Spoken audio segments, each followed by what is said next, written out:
Welcome back to Purely IFS, a show that aims to support therapists and practitioners in using internal family systems as their primary approach with clients. I'm Gayle Williamson. And I'm Emma Redfern. In today's episode, we're focusing on how parts affect our health, how our bodies affect our parts, and how body sensations can be viewed as trailheads. Yes, I'm so excited about today's episode, Emma. It's such a fascinating area, and picking up on any illness or pain as a possible effect or communication of a part is something I will do whenever the opportunity arises, and it always proves valuable. And you have a recent example to start us off, Gayle? I do. A couple of weeks ago, one of my clients arrived barely able to speak. She'd lost her voice. We'd had quite a profound session the week before where one of her main protectors had reached the point of being able to hand over all her responsibilities to Fiona. And this was on top of lots of other major shifts in Fiona's internal world. We've been working together for a few years, but in recent months we've reached a lot of her core pain and unburdened it. So when Fiona said she'd lost her voice the day after the last session, I didn't think it could be a coincidence. And she agreed, recalling that she'd lost her voice at particular times in her life. For example, when her dad was dying, and another time when she lost her friend in a car crash. Gosh, amazing how our parts will try and protect us. Yes, absolutely. So when she focused inside, she found a part that was stopping her from expressing too much emotion or vulnerability. This part said it also functioned to give her more time to work through things herself before responding. I got her to ask, "Why are you coming in now?" And it turned out it was because the weekend after our session had involved a lot of interaction with her difficult family. And this part had picked up on the inner changes that had been taking place in recent months, the greater openness and freedom that she's been feeling within her. And the part felt it wasn't safe to interact with them. It was helping her retreat. The part also volunteered that it had been keeping her awake for several hours in the middle of the night to try and ensure that she would be too tired to keep going through the day and meet the family obligations. And this just underlines the powerful impact our parts can have. The protector not only caused her to lose her voice, it also kept her awake. As we ended the session, I got Fiona to thank the part, and I helped her to negotiate a little bit. She told the part that now that she knew it was there, and she understood its concerns, it didn't have to continue affecting her voice and keeping her awake. She was listening. So would the part be willing to pull back over the next week and see how her older self handled things? It agreed to this, and Fiona reported to me the next week that night after the session, she slept through for the first time in a while and woke up with her throat now fine. Such a powerful example, Gayle. And it highlights not only the dedication of protectors, but their single-mindedness as well. In the book Freeing Self, there's a section called Reminders about the Model, and it offers possible mottos of the different categories of part. And the firefighter's motto, for example, might be, whatever it takes. I like that. And I'm thinking of a time before I knew about IFS, when I was experiencing a moral dilemma. I'd agreed to attend a spiritual ceremony out of the faith I was raised in. Anyway, someone inside just wouldn't let me attend. I got the most incredibly painful headache and I had to leave. And I'm just not a person that's prone to headaches. And despite not having heard of IFS back then, this I knew was a strong communication of no. And however, had I not realised that, I might have had other parts very frightened at the severity of the symptom. Interesting, Emma. Yeah, I notice headaches are a popular method of communication for our parts. And I certainly wish that I had known about the parts during a time in my life when everything just seemed to be going wrong in my body. I was also in a lot of pain and suffering panic attacks. Even though, like you, I knew it was all related to a difficult relationship in my life, that my body was loudly saying no.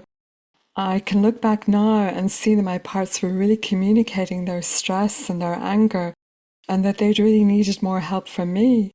And then when this person died, the difference in my body was striking. That sounds distressing, Gail. And I hear how you would have liked to help your parts at the time. And that leads me to think how our parts can also be of help to us and the body.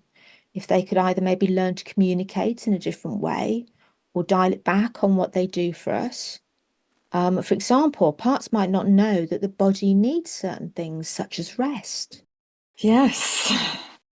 And overworking or driven parts might be so focused on keeping on, or doing whatever they need to do that they miss the impact on the rest of their system and on the body. And often it's helpful to update the part on the impact it's having. Sometimes psychoeducation about the body and what it needs can go a long way in bringing relief and a change of attitude if negotiated well. But we don't want to bypass or override a part's concerns. We want to validate its positive intentions for the system and that it believes it's helping. Yeah, and that makes me think of a client I work with who, after suffering a lot of neglect in childhood, developed protectors who use her body in various ways, often causing her a lot of pain and distress. She's got one part that makes her repeat certain actions, such as repeatedly kneeling on the ground until her knees are raw, and another part that suppresses enjoyment of lots of things, but in particular food. So it means she eats a very restricted diet. What these parts are doing is trying to make her suffering visible, in the hope that this will then recruit help from others for the exiles who weren't really noticed in all their distress in the past and didn't get the help that they needed. But of course, the result of their actions takes a toll on her body. And all the time, it's about doing what we can to help these parts understand this. And of course, making the parts aware that there's a valuable source of help inside, i.e., self. Such a poignant example. And I'm reminded of Ivan Yalom, mhm, the famous American existential psychiatrist and author. And he wrote about a group psychotherapy session in a story called Southern Comfort. He sensed he'd failed a woman called Magnolia, whose legs became paralyzed after decades, a lifetime really, of looking after people. It's like her caretaking part couldn't be stopped except by hijacking the body. It can be so valuable to support clients as they inquire inside and get to know parts carrying messages and burden beliefs about not resting or not stopping or not being ill or hiding you're ill or tiredness being taboo. And if these are partly legacy burdens, then they can be let go, for example. I see this such a lot, and of course, it often leads to strong polarizations where one part is intent on keeping the client going no matter what, and then another part has no choice but to use the body somehow to slow the other driven manager down, often by causing pain or extreme fatigue or low energy, or in the case of one of my clients, even scary heart palpitations that finally forced her to take a break. I remember reading Gabor Mate's book, When the Body Says No, several years ago, and how much sense it made to me at the time, how good it had felt to have someone articulate what you, me, and so many others had known intuitively. But of course, what was missing, unfortunately, was an awareness of parts. How it's often more a case of, for example, one part saying yes to everything, and one part using the body to say no and slow the other part down.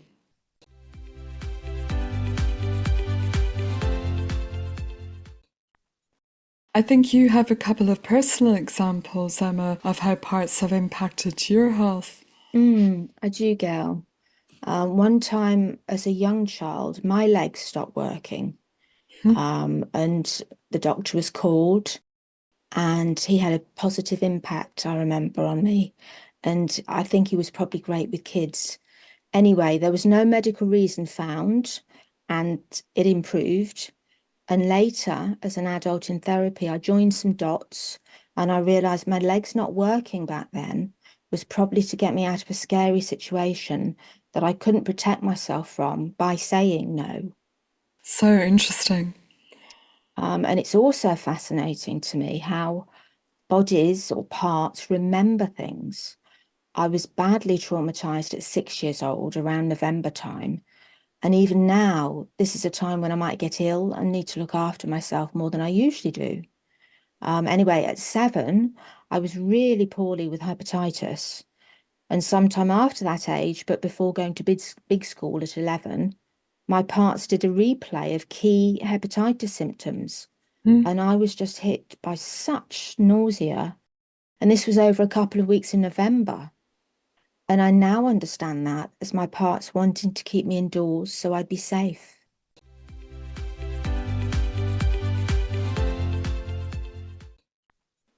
I think you have another case example you wanted to go through, Gayle, a really fascinating one. I do. One of my clients, who I'll call Mark, sought IFS therapy for help with early trauma and frightening throat spasms that he began having when he started training as a therapist several years ago. Therapy training always brings up a lot, doesn't it? Oh, it does. Obviously, he'd had to do his own therapy, and so he'd begun looking at key events in his life, in particular that when he was about 6, someone tried to abduct him.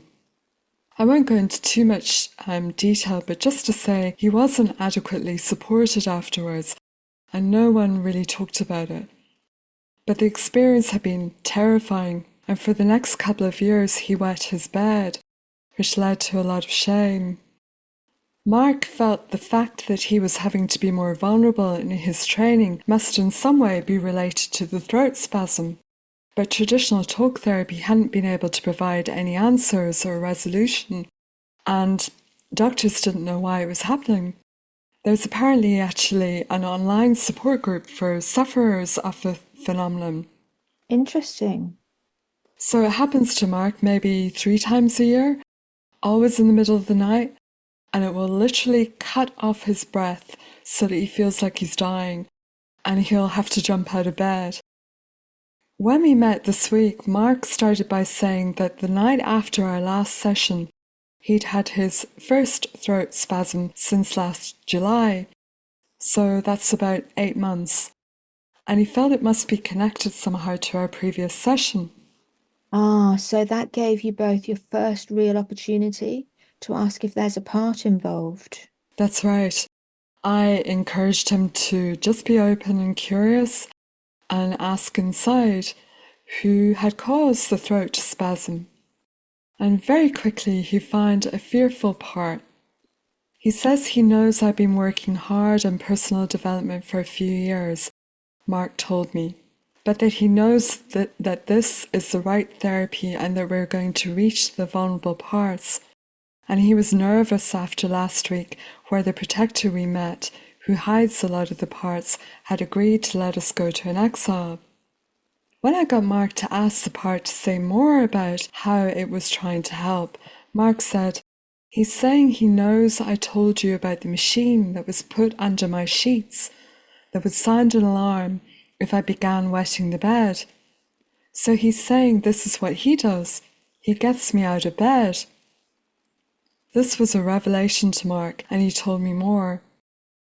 He's actually letting me know that he mimicked that machine. It was horrible, Gail. The alarm was so loud, I'm sure it would wake the neighbours, and I'd leap out of bed, just as I do now when the spasm happens. And he's saying this is where he got the idea. He gets me out of bed to avoid humiliation. Amazing. And I'd like to honour the ingenuity of our protectors here. If they need to, they will use something they notice in the environment to achieve their important task. And this young part noticed how effective that alarm was at getting Mark out of bed. to avoid the humiliation of making himself wet, and the part capitalized on that process, also to avoid potential shame and the triggering of inner vulnerability. And I guess then, Gail, you and Mark went into updating the protector, Yes, letting it know Mark was now a grown man with his own family and resources, including self. You'd have negotiated for the protector to give space, for the Mark who isn't a part to go be with the one this part protected. yes, that's right. And after learning that this part had still thought he was 10, we got his permission to go to the 10-year-old. And he could see this little boy in his bed, blankets up to his nose, not wanting to be seen because he'd wet the bed and felt so embarrassed and uncomfortable. Mark was able to hear and feel how difficult the experience was and send compassion to the boy. And then what the boy really needed was to be dry, to have his self help him clean up and change his bedding. And then after that, he was content and happy to leave with Mark and come to the present. And when we checked with the part causing the throat spasm, it now felt it was out of a job. Wow. So, just to summarize for our listeners, this protector part seems to have been picking up a risk of exposure and vulnerability the more attention Mark was giving to his parts. Yeah, Yeah, and being a protector, it feared that little Mark, with all that humiliation from the past, might get triggered. So it made the throat spasms happen to get Big Mark jumping out of bed like the alarm did in Mark's childhood. exactly. I mean, how amazing is that? Um, but this part, of course, like most of our parts, is of course frozen in time. It doesn't know things have changed, so it's still doing what worked then. But I really think it's a particularly striking example of the powerful effect our parts can have on our bodies. Absolutely, Gail.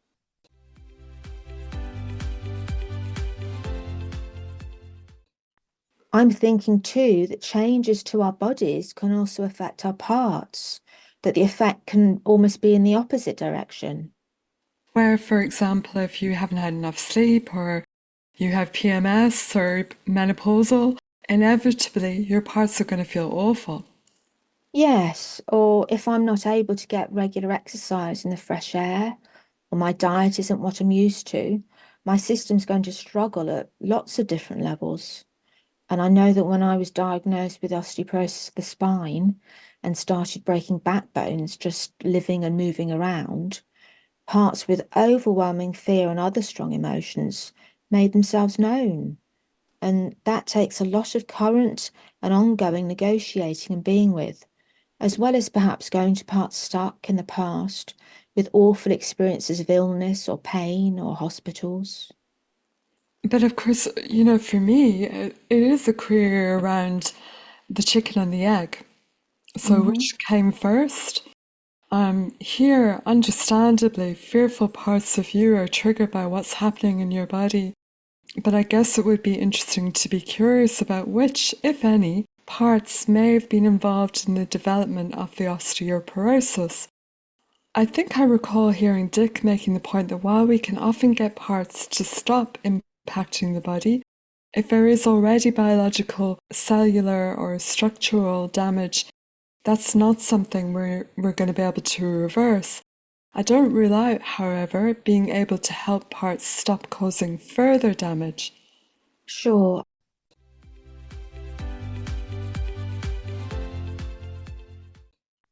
I know you've got an example to share on a happier note of a client whose body is going through some beautiful changes. I do. One of my clients is actually pregnant at the moment, and it's raised some interesting questions for her and me.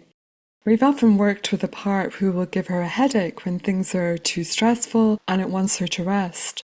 So she has awareness around how impactful the parts can be.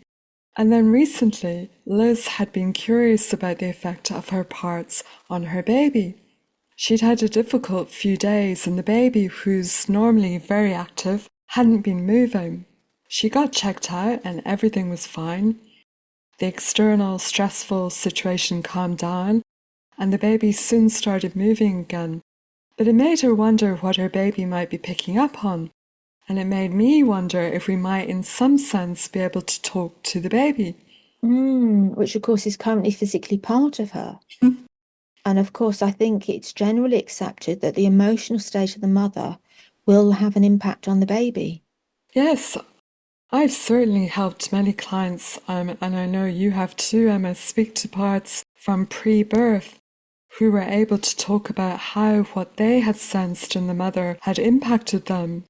Recently, one part was even able to clearly show the client her mother in a very anxious and tired state at her workplace before her birth.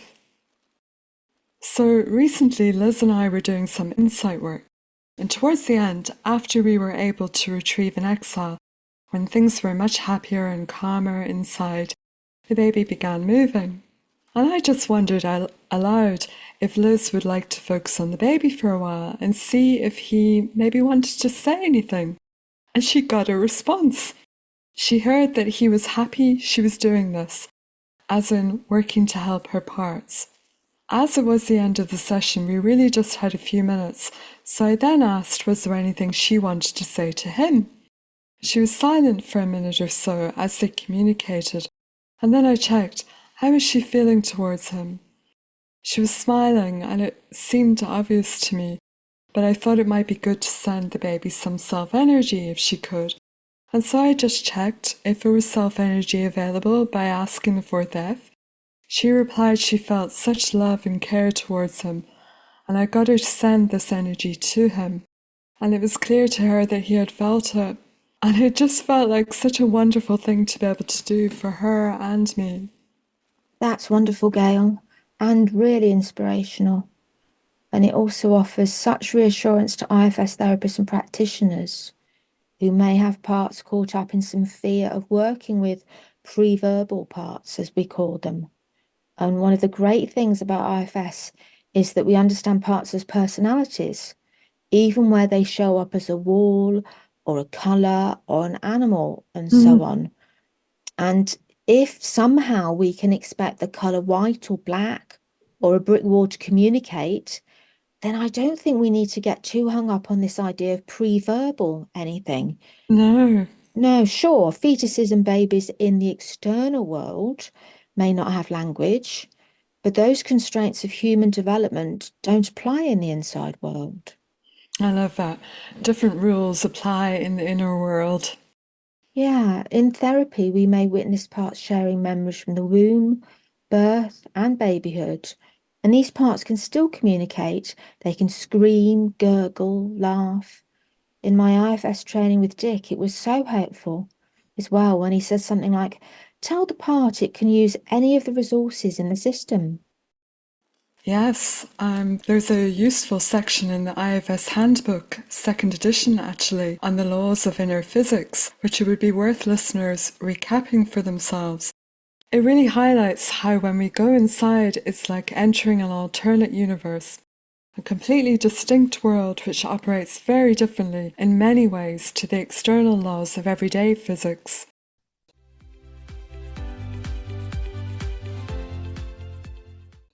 Thanks for joining us again on Purely IFS. We'll be back again soon with part 2 on this fascinating topic. Bye for now. Bye everyone.